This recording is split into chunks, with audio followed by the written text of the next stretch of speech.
Hi guys, my name is Cami. Welcome to this channel. So I do have personal experience in the area of miscarriage. I decided to do a video about it because I want to be helpful to as many people as possible on this subject. I usually will do vlogs on this channel. That's what else is here. I am not a medical professional. I'm going to tell you what I learned about signs and symptoms of a miscarriage and personally what has happened to me a little bit in this video. Now, if you want my true full story about what happened to me when I found out I was having a miscarriage, how it was at the hospital, everything that went along with that video is here on this channel for you. I'm going to be talking about signs and symptoms of miscarriage and, from my opinion, what I think you should do if you think that you're experiencing a miscarriage. The first thing I want to say is, if you have experienced a miscarriage, I'm here with you. I am so sorry that you experienced all of the pain that comes along with it, not just physical, but emotional too.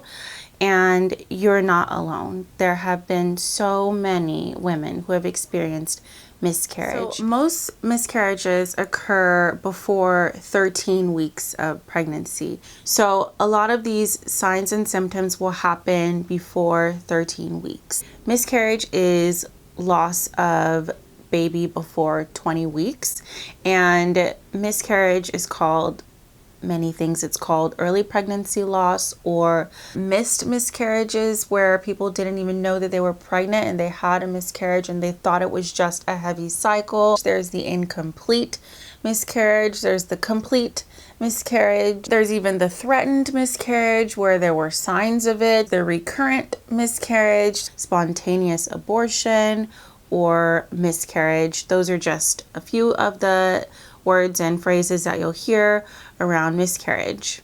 The biggest sign of miscarriage, in my opinion, is vaginal bleeding. It might be a little bit of spotting where you're just wearing a panty liner in the beginning, but then it doesn't go away.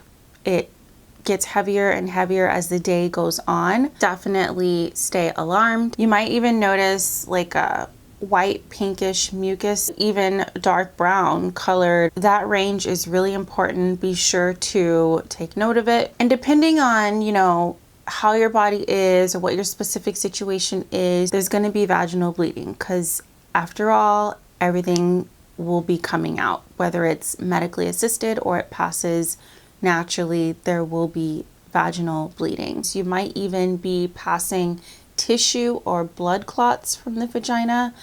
And I'm so sorry if you are going through this and you have no idea what's going on. So sometimes with pregnancy, you'll experience a little bit of lower abdominal pain, and that's just pregnancy happening. Your body is just adjusting. Oh my gosh, it was so painful.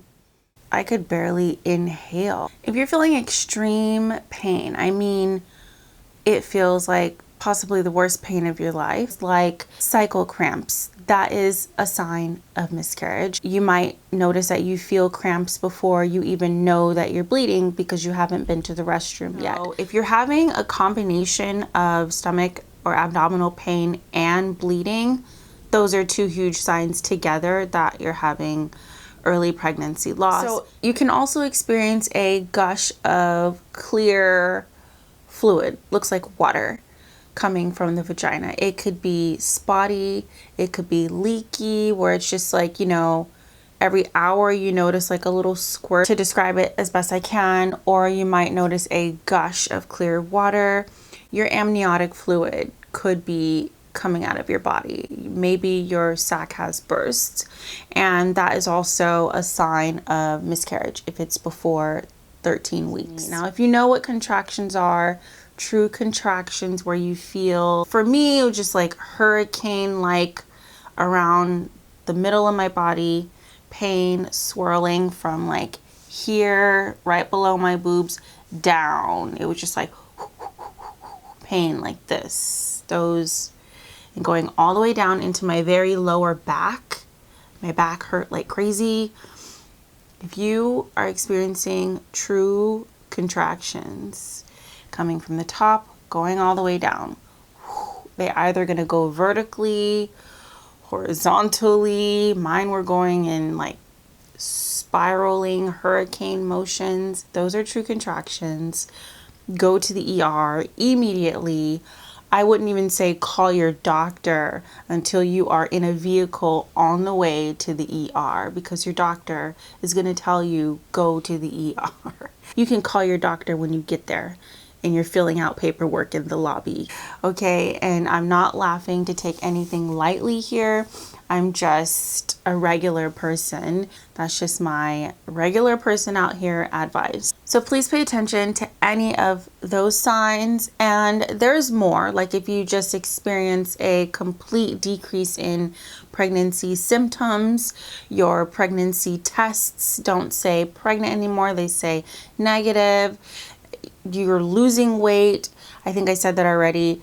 Please pay attention to your body. Your body is so important, especially at this time. Now, if any of these symptoms disappear within a couple of hours, then you have to decide for yourself if you would like to involve a medical professional. Our bodies are just different. There's a lot of things that go into having a miscarriage and the causes of it, and it's complicated. As different as all 8 billion of us are on this planet, half of us are women. There's 4 billion different bodies on this planet, and 4 billion people are completely different. So it could be just something that's going on with the body, with the chromosomes. It could be something like that. There are a lot of causes of miscarriage. There's not just one thing. A ton of stuff that you might not even know that you have. Urinary tract infection, other infections, like sometimes you don't even know you have a UTI, uterine abnormalities, also, thyroid disease, severe malnutrition, types of strep throat, radiation. Maternal age is a huge factor. If you're 35 years of age or over, really matters. You become high risk after that, but it doesn't mean you cannot have children. Obviously, you can have them as long as you are menstruating, and women are menstruating at least well into their 50s, some of them. So it's not always something you did, such as sleeping wrong or taking the wrong type of bath, having intercourse. A lot of those things, you're going to be fine if you're doing some of these things, but it's not always something that you did. Chances are super high if you have not just healthy, but even just good lifestyle. And good is subjective, okay? I'll tell you what I think is good, but it doesn't mean that it's for everyone.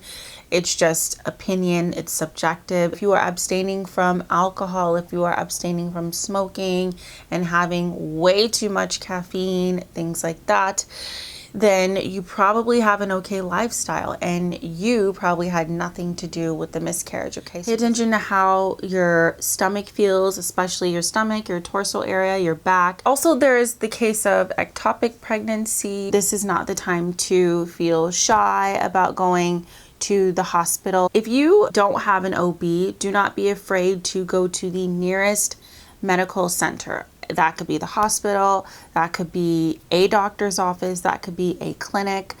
Whatever it is, like, this is not the time to have adverse opinions and to care and to act on them. This is a time to seek medical help. Also, if you don't have insurance and you think that you don't have a way to pay for it, you should be able to be seen medically at the hospital for whatever you're going through, whether you can out of your pocket pay for it or not. Now, there are different treatment options for a miscarriage. Your body is made to, fight injury, fight disease, heal. Your body can pass the tissue on its own. This has happened countless times since the beginning of time that women were here. That's your body self-treating the miscarriage. Maybe the pregnancy wasn't viable, or the chromosomes just weren't growing normally, and your body expelled the tissue through your vagina. So your body is made to expel the tissues naturally on its own. Now, there is that percentage that if you go see a medical professional, they will tell you there's a percentage of time where your body is unable to pass all of the tissue on its own. It's got to pass fetus, the sac. It's got to pass everything. And if any little bit of tissue is still in your body, that can cause an infection for you, and you know, ultimately could have, you know, could die. So letting the medical professional tell you if, you know, you should let them assist you in passing the tissue via a procedure. I think it's called a DandC. So those are the signs of miscarriage that I wanted to share with you guys. I think it's really, really important, especially for young women who have just began their cycle, to understand what can happen. And there's a ton of other information, literature out there for you to ingest and just think upon and become more aware. Like I said, I have other videos related on my channel on this topic. Most of the time on this channel I do vlogs. I just decided to share this with you guys. Thank you so much for watching this video. I hope that it helped you, and I will see you in my very next video.